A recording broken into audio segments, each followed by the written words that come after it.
Hey!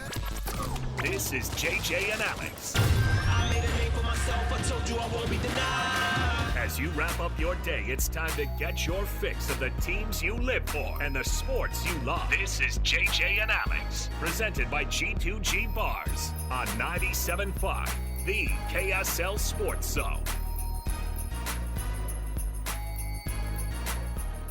Hey, everybody, welcome on in. It is JJ and Alex, 97.5, the KSL Sports Zone. I don't know. I mean, with an hour-long show here, we're getting you ready for the Jazz and the Magic in Orlando. Pregame starts at 4 o'clock here, Mountain Time, which means that, of course, I don't know if that means, JJ, we just have to talk faster. Is that in your wheelhouse? Can you do that whole thing? You want to just You want me to go auctioneer right now? Yeah. Is that what you want me to do? I want to go, when you watch, when you listen to podcasts, you listen to it in 1.5 speed. Let's figure that out. I don't think that's a good thing for me to do, so probably not smart. I struggle to put my words together as is, so we're going to have to settle for regular speed. Speaking of speed, though, Alex. Uh-oh. This could go. Is this going to go a Florida man? A Florida man was. Well, we should spend the whole hour just doing Florida man jokes. Yes, dude. We are. Plus, the closest I'm going to get to Disney World ever is watching the Jazz play the Magic in Orlando. Yeah, out of not because you don't want to, or not because you can't, because you will not. You just do not want to, and I'm telling you, you do not want to. Now I don't know if Jeremy needs to play the breaking news sounder here. I don't know. Let's fire it up here. What do you have? Okay, let's go. From the Florida man desk, what do we have here, JJ? Not quite Florida man, unless Chop Robinson Uh-oh. is from Florida. Yes, Chop Robinson is a defensive lineman for Penn State. I just watched Chop Robinson, a defensive lineman, run a 4.49 40 at the NFL Combine. 4.49 for defensive lineman Chop Robinson. If your name's Chop, you got to do something. You got to do something special. Let's get Is it going. his nickname Pork? I will not. Listen. It's going to be all the things, especially if you run a.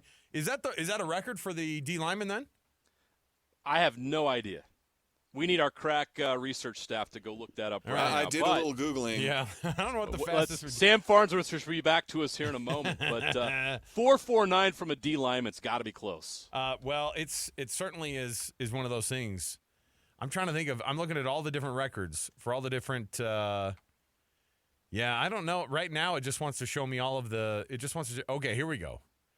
No, so these are just still all. These are all just like overall 40-yard dashes. I don't want that. Show me the fat want guys. defensive end? No, is he a D tackle? He's a DL, Yes. lineman. Okay, all right. Yeah, Jeremy's gonna effort. We'll figure that thing out. We're gonna and look. If it's gonna happen at the combine and a guy named Chop is gonna do it, we're gonna be there for you. So, but like I said, we've got a short show because of the Jazz versus the Orlando Magic. We're gonna get into that. Hey, I was looking at the Utah State schedule. Let me throw something at you here, JJ. You ready for this? Yes. I've got a prediction. Okay. Aggies go. Because I don't know what their quarterback situation is. Do you know what I don't think they know what their quarterback situation is because they have No, seven it's wide of them open. Right now. Yes. It's wide open. Yeah. Obviously, Cooper Legas is back. They got the transfer from Iowa, who's a veteran, established guy who's played in the Big Ten and had success. Right. He's used there. to not scoring any points. Perfect. Yeah. Right. I think that Hillstead's probably, I think they'd like to redshirt him. And then obviously they've got Bryson Barnes. So look, I don't know who's going to start. I don't know how that's going to go. All I do know, Alex, is they have guys. So hopefully they should find somebody out there, whether it's the two guys from Utah or Spencer Petras. They'll find a guy out there that can play. Yeah. The good news is with that quarterback position is all those guys have experience. Even Hillstead played a good amount last year. So I think they'll be okay at quarterback. It's that, and I think you're right. You're onto something there. Their quarterback performance could determine just how good they are because the Aggies' schedule is brutal. It is hard. Well, and on top of the schedule is tough, and with it being rolled out today, I had a thought on here.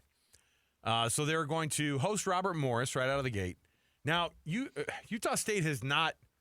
They've been starting slow, right? Hasn't it felt like they've been starting slow? Is that just in my head? Last year they had really rough first quarters. So they have to go to Temple to play at Temple. That's kind of cool because they're at Lincoln Financial Field. That's kind of fun. A little NFL, venue. That's the fourth game of the season. They go Robert Morris, USC, Utah. That Utah game, of course, is up there at Maverick Stadium. They go to Temple. Is Temple's an FBS team? Gosh, I think they still are. Yeah. Where have I been? I couldn't even tell you what conference they're in though. American AAC. They got it? They got into the AAC. I guess so. If you have, wow, if you have that? $50 laying around, you can buy Way into to the go, AAC Temple. pretty well. Yeah. So somebody wrote a check. Huh? Okay, here's my prediction. Here's my bold prediction and it's probably stupid. Bold and stupid prediction. I'll throw it in there. I'm going to say that the Aggies shock everybody, and what am I about to say? Not that they beat Utah at Maverick Stadium. They're going to upset USC in week 2 down at the Coliseum. Whoa. Mark it down. Whoa. Mark it down. What does USC have? They typically have good athletes. I'll tell you what they don't have anymore is Caleb Williams. And I think that good quarterback or that guy who we didn't even know his name playing in the bowl game, he already transferred out, didn't he? I have no idea. They've got all sorts of issues. They brought in the UNLV quarterback. Okay, they brought in UNLV's quarterback. He's pretty good. But I'm going to go – it's a Did tough they get schedule. Maeva? I didn't even notice that. Yes, they did. He went to like 4 different schools. So that's what I was saying. He was at Georgia we kept for a hearing, minute. hey, he's transferring to where? Yeah, Georgia? man. Yeah. Why he not? bounced around. I know that people were wondering if he's going to go to BYU at one point because they were like, he transfers out. I know. Anytime any quarterback pops up, BYU fans are all. Now, I'd be okay with them getting that guy. You're like, appreciate it, man. Yeah, just throw a name out there. Yeah, I'm glad we got him. But they go to Washington State because obviously that's like a quasi-conference game now this year. They at least have Hawaii here at home, but it's going to be a tough schedule. They're going to Boise. They're going to Wyoming. They're going to Wazoo. They're going to Colorado State at the end of the season. But again, at SC and then hosting Utah at home. So your one of your home games is your most difficult opponent all year. So I don't. That's a tough one for the Aggies. It's gonna be tough. But I'm gonna give you hope. They're gonna go 7-5, but they're gonna beat USC down at the Coliseum. Mark it down. Wow. That's my bold prediction because I don't know what USC's bringing to the table, and I feel like Utah State is going to show up. I mean, it's not like look, USC's not Alabama. USC's not going down to Alabama, and I know Scotty G will go, nah, man, no. You can't saddle him with that type of pressure. Yeah, man, I'm all about it. It's half me wanting to see the Aggies win, and it's half me wanting to see USC get embarrassed. So it comes from a good place. It comes from a genuine place, wanting to see that game happen. All right. My heavens. So you have that. From the college football side of things, BYU starting up their spring practices, their spring camp. You call it spring football. That's all you need to know. Spring football starting up today down in Provo. And because of our short show, we're not going to get sound from there until tomorrow, but you're going to be able to hear that across the entire station. We will keep you up to date. Mitch Harper, Matt Baiamonte, all of our BYU insiders for KSLSports.com are going to be down there getting as much sound as they can, and the availability that they have with players and some observation. Off the bat, though, JJ, it's going to be weird because you have this quarterback battle has already been going on behind the closed doors, right? But now it starts to get out in the open. Observation time, while it's only 20 minutes, during the day, and they're usually like running wind sprints, you don't see much. But there is stuff that starts to trickle out here. Is there anything that happens in spring where you could kind of carry that into fall? Does the quarterback battle ever get decided in the spring? I don't think it gets decided in the spring. I don't know that you could make that unless one of these guys is just able to separate themselves from the others. I don't see that happening. So I think that's going to go into spring. But I think that somebody could really take a jump forward. Is it Gary Bohannon, who is obviously the most experienced guy of the group? Or does Jake Retzloff, is he able to step forward and learn from the opportunity that he got last year late in the season to get some reps and get a feel for Big 12 football? So I really think it's just a matter of which guy is going to make a statement that he's going to be the man. And that starts in spring. Doesn't have to mean that you name that starter a month from now. But it'll give us a good indication of where these guys are at in their development or progress from injury in the case of Gary Bohannon. And it'll give us a better idea what they're looking for this fall. And it'll give the coaches, which is more important, a better idea. I think leaders need to step up, Alex. I think leadership is really important. And even if you don't have a guy that's able to play, that's a veteran guy, I don't know the status of some of the Like Ben Bywater, is he still recovering? What's his participation level on the field in spring? That's not necessarily as important as what role does he play this spring in helping some of these new guys get acclimated. You're looking for guys like that to step up as leaders because you're going to need leadership in a big way this fall at the quarterback position and at many other positions to try to take that next step and become more competitive in conference play. And you've got a group of guys, Alex, who are being told already that they're not going to be good next year. Yeah. A lot of predictions are coming out. Even the Vegas odds have BYU at the bottom. And I think a lot of that has to do with the uncertainty at the quarterback position and because there's a lot of Big 12 teams that know who their quarterback is. But I think that this team has to develop this, us against the world mentality, which will help them bond together and come together and be more united as a team because they're going to have to play together and play united in the fall if they're going to have success. And at times, Alex, last year it felt like not everybody was on the same page. I don't think there's any question about that. When you saw an offensive line that didn't play up to their level that we expected them to play at, and obviously they made a change at the coach. And that's another thing, Alex. We have a couple new assistant coaches on the staff and specifically on the offensive line. Right. A crucial position. How up to speed do those guys get? How connected are they with their coach? Are they on the same page there? Or are we going to see transfers out of spring because BYU, A, doesn't feel like they've got the right guys in certain positions, or B, guys don't feel like they are in the right position and they want to go elsewhere. There's another transfer window at the end of spring. That's always fascinating. Welcome to college football in 2024. So Right. those are a few things that are on my mind, Alex, about what BYU needs to accomplish in spring football. But to specifically the quarterback position, no, they do not need to know who their starters. It would be helpful, but I don't see that happening with the group they have. But they need to have a pretty good idea of who's stepping up and who's set themselves apart in some way, whether it's 1, 2, or 3 guys. Well, I'm excited about it because there's always some hope in spring, right? And I do warn people. I think, from 17, 18 years ago when I started covering the team, I think that you started to go, oh, man, spring football's popping up. Watch out. You're going to see some real battles here.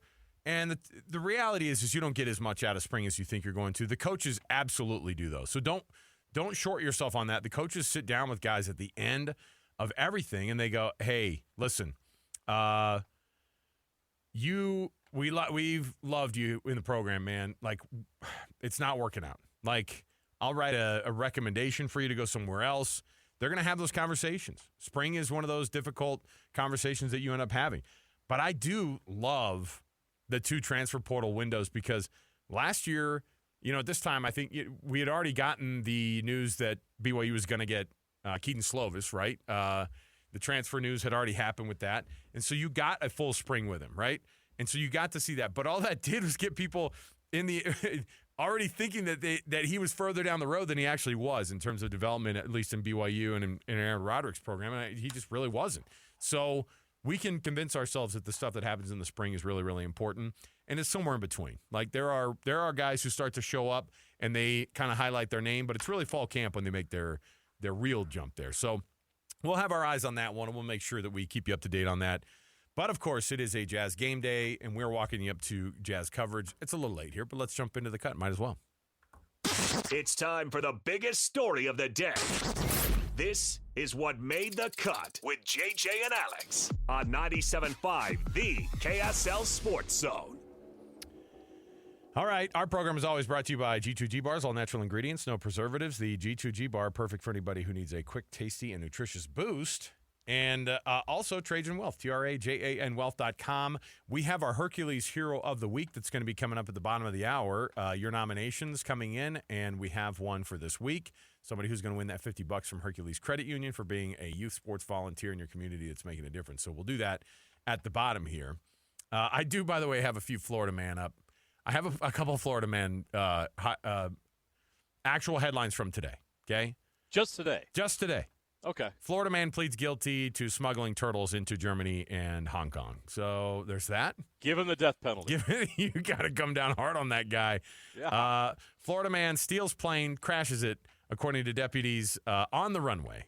When asked, the man said When Man said, it's my first time trying to fly. there you go. At least he didn't get up in the air. He's not dead. So it could be a lot worse. Drunk Florida man beats up neighbors, breaks glass of neighbors, cuts self, then assaults EMS and police who are trying to help him.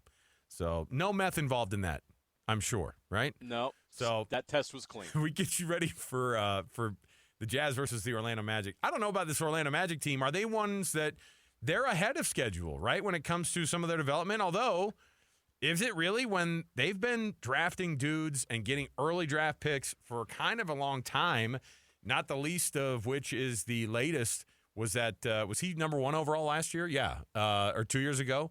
Paolo Banchero, who's listed as questionable still. Game time decision now. He's been upgraded to game time decision. And he wasn't shoot around, so I would imagine that we'd probably see him tonight, JJ. But have you been pretty surprised how this Orlando Magic team has jumped ahead a little bit in the East? And they're sitting at 8 right now, but they were 6, I think, yesterday or 2 days ago. Like, it's a really, really tight race in the East, and the Magic do not want to be in the play-in. They're fighting for winning games, and it doesn't feel like the Jazz necessarily are right now. Yeah, I thought the Magic would be better this year. I think they're better than I thought. Like you said, they've been as high as 6 in the East, right now in 8th. Good chance they make the playoffs this year. 33-26 is a really good record. But you just never expect the Orlando Magic to do anything because historically they haven't. You look back at recent history, they've missed the playoffs 9 of the last 13 seasons. And you think it's been tough as was a Jazz fan the last couple of years. Imagine having to live through that. And they haven't won a playoff series since 2010 when Dwight Howard was their star. And Dwight Howard was a star in the NBA. That was 14 years ago. So this franchise has been long-suffering. They haven't enjoyed success. They've been in the lottery for over a decade, and they haven't had much success in the lottery with a few exceptions. And now you're looking at their roster having been in the lottery for a few years, and they're starting to show the fruits of that. And it's taken a while. You look at Franz Wagner, who's a very interesting player, 22 years old out of Michigan. Lottery guy also. I think he was a number 8 pick overall probably. Yes, like 6'10", 220. I mean, he's not the typical guy you see that's 6'10", because he can do stuff that guards do, and which is obviously becoming the norm in the NBA. But you think about it, a guy that's 6'10" that can play like a point guard, that's where the NBA is going. It's all about length and athleticism and skill, and he has the combination of all three, and he's playing really good basketball. Paolo Banchero is obviously the face of their franchise now, and he's really taken another step this year. After his rookie year last year, we remember last year was the NBA Rookie of the Year. We followed that closely because Walker Kessler was having such a great year. But now Paolo Banchero's gone from Rookie of the Year to All-Star, and he's becoming one of the best young players in this league. And I hope we get to see him tonight because, we're not as worried about what the standings say with the Utah Jazz as some other teams might be, where they want to take advantage of that missing player. We want to see the best players in the league. And I want to see the Jazz play against Paolo Banchero. I want to watch him play against this Jazz team. Right. Because he's one of the best young players. I don't want to miss that just because he's 6. So hopefully he can play so that we get to watch one of the best. But you look at this roster, the way it's built, and they're starting to come together. They've got some nice pieces with Banchero and Wagner. Cole Anthony is an underrated player at the point guard position. He gives them good minutes. Joe Ingles brings veteran leadership there. I guess maybe I'm being giving him a little bit too much credit there. Just giving Joe a hard time. But Joe is certainly giving them something as well. And you're waiting for Jalen Suggs to kind of become that player that we expect him to be coming out of Gonzaga as one of those NCAA tournament heroes. So the talent is there. There's young talent there. It's just taken so long for them to get to this point where they can be competitive. But this year looks like they can make the playoffs, and from here it's only up. It's just forever the Magic have been mediocre, and so it's hard to take them seriously. But this is a year where you have to. Well, Banchero, by the way, doesn't just lead the team in scoring, but he also leads the team in rebounds and also in assists. When you have the triple crown for your own team, you're not that bad. Although Locke will tell you he's not one of the more, and this is a space that David Locke loves to live in, and it goes it obviously makes a difference. He's not super efficient, right? I mean, he's just one of these guys that efficiency numbers don't love him, but he is definitely a playmaker. You can't deny that he's a 23, almost 7, and 5.5 assists a game. So you got 22.5 points a game, 7 rebounds a game, and almost 6 assists a game. That's crazy, right? And so he's a really, really good player, and we just don't know if he's going to be playing or not yet. So that will make a difference, but at the same time, the Jazz have lost 6 out of the last 7. They are now a full 4 games behind the Lakers for that 10th spot for the play-in and the playoffs. So it's not looking great. Running down 4 wins as the season goes on, it just gets harder and harder to do. Not just 4 wins. I'm saying 4 games in the column in the West in the standings. It's really, really hard to run down. So especially with their difficult schedule, Alex. Oh, I believe they impossible. have the toughest. I believe they have the toughest remaining schedule in the NBA. If not, it's towards the top at this point. So catching the Lakers / Warriors for that 10th spot, I just doesn't seem reality. And if that's what you're cheering for as a fan, you're going to be let down because I don't think they have enough to climb up there. We're going to be talking more about whether or not they convey the pick and how much development we see out of these players. That's going to be the story as we move forward, and that's certainly the story tonight as we watch this game, Alex, as we continue to watch the development of these young players. Can they take another step? I mean, and we're not expecting big steps each and every game, but you want to see little things along the way that give you an indication that these are guys that the Jazz can invest in long-term moving forward. All right, let's take our first break. We'll come back. We'll have JJ answer some questions, too, about this Jazz team when it comes to the development of some of these younger guys. Your Taylor Hendrickses, your Walker Kesslers et al. We want to kind of know where they're at. I want to see development-wise what the next step is for a guy like Taylor Hendricks, who's going to obviously getting a lot more minutes and getting some starts here and there. So we'll jump in there, and I want to know kind of who some of these guys are on JJ's list as well, because it's going to be a big one for the Jazz down in Orlando. You're getting started in just about 30 minutes here. But again, how are they going to react to the last 7 games? They've lost 6 of those, and they're well out of that playoff race right now. So we'll keep you up to date with that. All right, Hans and Scotty, by the way, tomorrow are going to be at Spa Trouvé in Orem, located at 295 East University Parkway. Stop in, say hello to those guys. They're going to be there from noon to 3. Hans and Scotty down at Spa Trouvé. I'm assuming getting facelifts. Is that what's going on? Are we giving them? Hey, they gotta talk the talk. They gotta get the Botox. Let's go. I want to see expressionless faces in here on Monday. Can I show up? Yes. I'm a TV guy. I need some of that. Can we all get this? All right. I could use a makeover. We'll come back. We've got more to go around the corner. More Jazz talk as we get you ready for the Jazz and Magic coming up at 4 o'clock is going to be your pregame. So stay right here, 97.5 the KSL Sports Zone. Your home for the best coverage of the Jazz, Utes, and Cougars is right here on The Zone. This is JJ and Alex, presented by G2G Bars on 97.5, the KSL Sports Zone.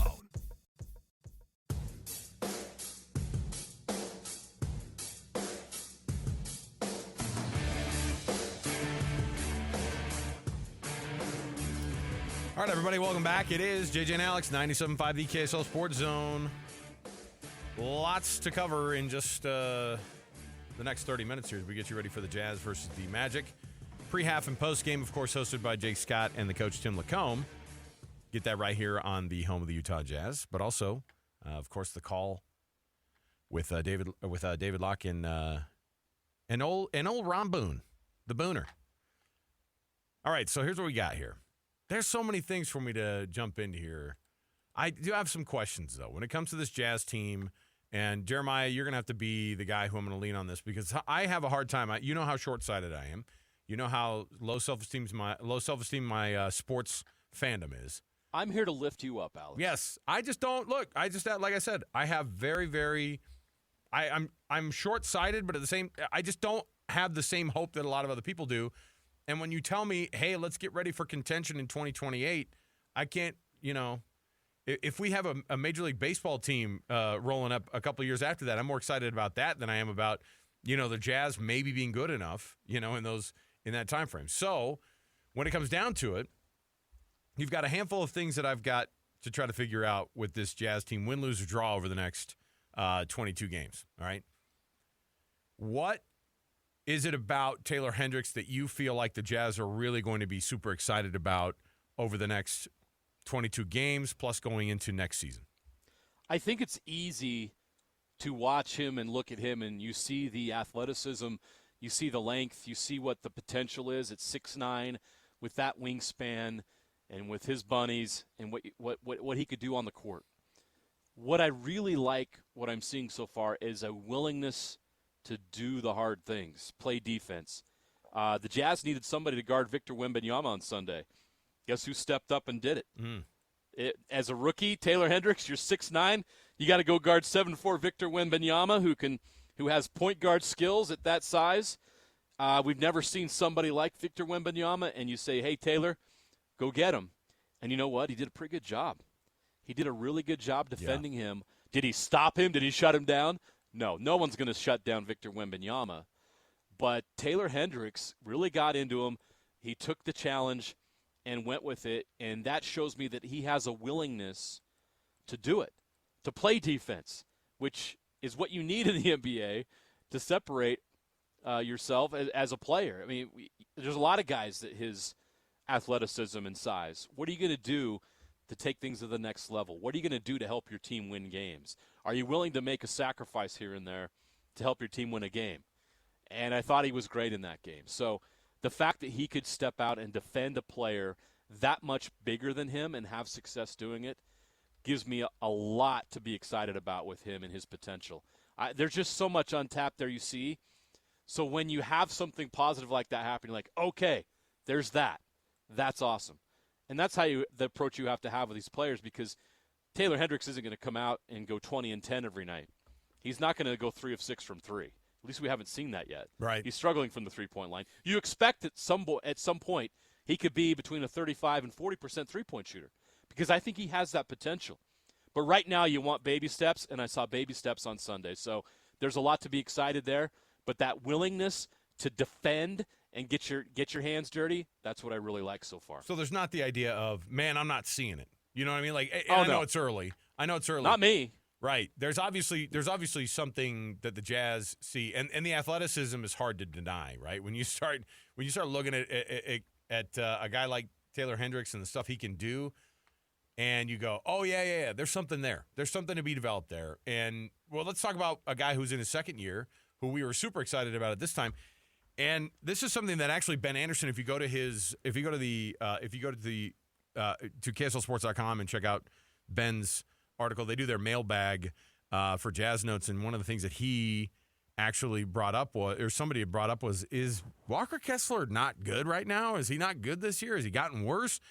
And Ben was like, not really. The numbers are about the same. Maybe just there's a little bit of a dip. But I think we all could look around and go, there has been some injury stuff. We haven't seen him at 100%, I guess, the entire year. But I think we were so much more excited about Walker Kessler. What's the reality about Walker Kessler versus what people are kind of maybe groaning about? Yeah, I'm still high on Walker. I'm not worried. I would tell everybody, don't worry about it. He'll be fine. Keep in mind, this is a guy that was picked 22nd in the first round in 2022. He was essentially a throw-in the Rudy Gobert deal, and he certainly didn't play like a throw-in year one, and he shocked a lot of us with how good he played as a rookie. And you're looking at this guy that's 7 feet tall and has that athleticism and has the ability to do different things on both ends of the floor, and you got really excited about it, and that's great. I think that the number difference is not significant, as Ben points out.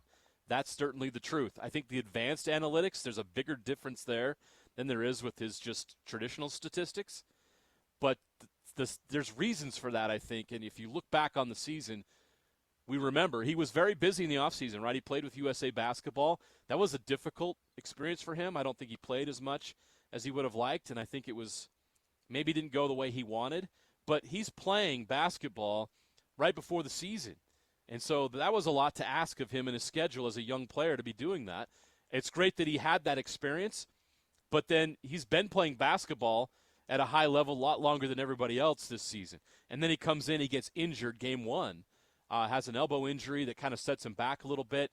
And then when he comes back, is he a starter? Is he coming off the bench? And Alex, how many different times has his role been changed this year from starter to playing off the bench? It's hard to find consistency when your role has changed so much, and then it's changed recently. You also have to keep in mind that John Collins came aboard this year, and essentially John Collins is a small ball 5. And so Walker's had to make an adjustment with who he's playing with. So, and I think the rotation is adjusted with that, and Will Hardy's had to make adjustments with that. So my point being is there's a lot of things going on around Walker Kessler and to Walker Kessler this season that he wasn't dealing with last season as a rookie, and I think there needs to be some patience here and an understanding here about what the circumstances were this year. Now, if he comes in next year with a full off season, a year older at age 23, the third year in the league, and you see another slip, then you might start to be more concerned. But if you take into consideration everything that happened this season, I think it's understandable why Walker Kessler didn't take another leap this year, and we'll see in the offseason if he's able to do that with some different circumstances and if he's healthy next season. Well, did I resolve your concerns there? No, not. I mean, kind of, because I think that what's happening, and you tell me too, help me understand, because this is something that happens obviously every year. You have to, if you're in a quote unquote rebuild, then you have this moment where your team's not doing well, but that's part of the plan. But that's not really how. There are these young guys that you're asking to be positive night to night to learn how to be pros, and that just seems like such a odd thing for them to get used to. They don't get used to it, and obviously, Will Hardy does not ask them to be used to it. But I just think that there's confidence stuff that I get worried about that happens with years like this. Is that too crazy of me to think that, or I would just assume these younger guys would be really, really. I mean, I'm nervous for them because if they get used to losing, that's the thing. They don't want them to get used to losing. You've heard Will Hardy say that a bunch of times this year, but it's hard not to when they're kind of losing a lot.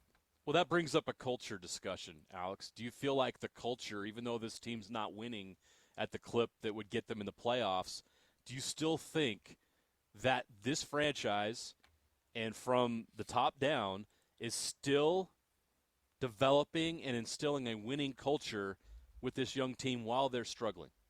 Do you see that?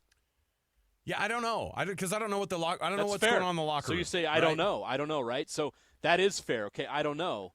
Well, if a player like Walker Kessler has a tough season where he didn't meet his expectations, this is the challenge for him as a professional basketball player, and this is how you get better as a player, is you've got to have the mental toughness to overcome that and battle through some dips in confidence and keep working. And I think that's the challenge, and that's where these young players will define their career, is they're going to have ups and downs. Keontae George is going to have ups and downs. How do these guys work through the struggles? How do they overcome the struggles to take things to another level? That's going to define their career. That's going to determine how quickly they develop into the NBA player they can become. And if Walker Kessler is not able to do that, then it's not going to work out for him in the NBA long term. It's not going to work out with the Utah Jazz. So these players are going to have to figure that out. And, Alex, it's fair because not every player does. We just talked about the Orlando Magic. How many players with the Orlando Magic have never been able to figure it out over the past decade, and they end up somewhere else, and it doesn't work out? They take a flyer on a number one pick, and it doesn't work out. So the Magic are a franchise that's a good example. You don't want this Jazz franchise to be in the situation the Magic are, where they miss the playoffs 9 out of 13 years, and they go 14 years without winning a playoff series. Eventually, this group has got to grow up.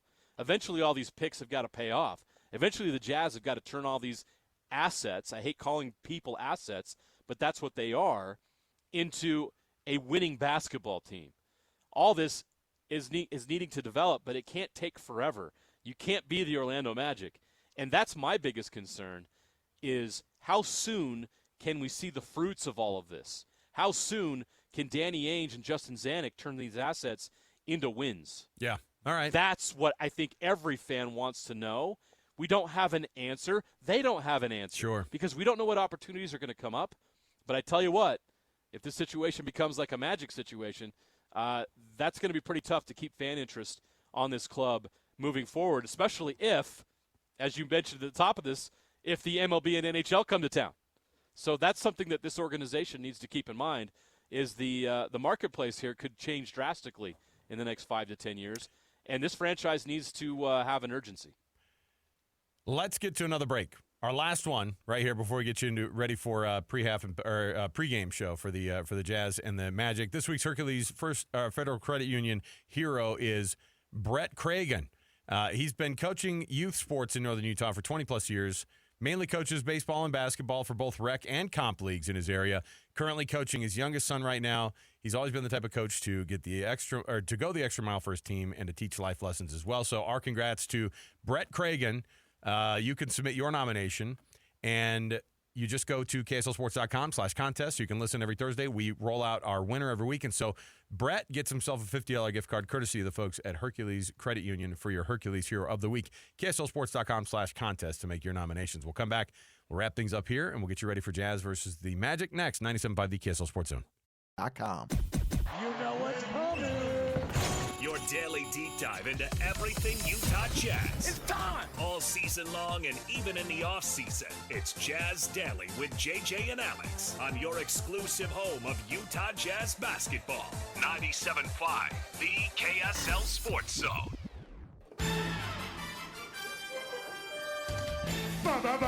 Basketball, gimme the ball. Update to the injury report for tonight's game versus the Orlando Magic for the Jazz. Walker Kessler, who was listed as questionable, now out for tonight's game. So all that discussion, JJ, that you had about Walker, what I'm supposed to be watching tonight, it's all moot. It's all out the window. He's out. And conversely, Paolo Banchero for the Orlando Magic is going to be playing. So there's. And what did I say about that? We want to see him play tonight. Yeah. We want to see the Jazz play the best. So, Jazz fans, you get to watch one of the best young players in the league tonight. There you go. We got tickets to give away, by the way. Right now, if you're calling number 12, 801-575-ZONE. That's 801-575-ZONE. Calling number 12 gets a pair of tickets to Def Leppard at Utah First Credit Union Amphitheater on September 10th of this year. It's 801-575-ZONE. Be calling number 12 right now to get those Def Leppard tickets.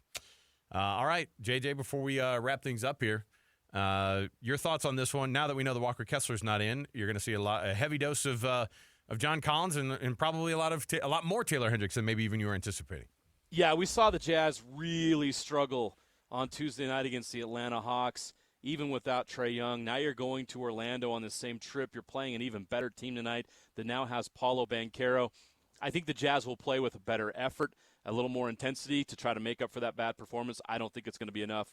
I think the Magic get the win tonight. But it will be fun to see Joe Ingles, and it will be fun to see Paolo Banchero. We'll see if the Jazz can have a better effort tonight.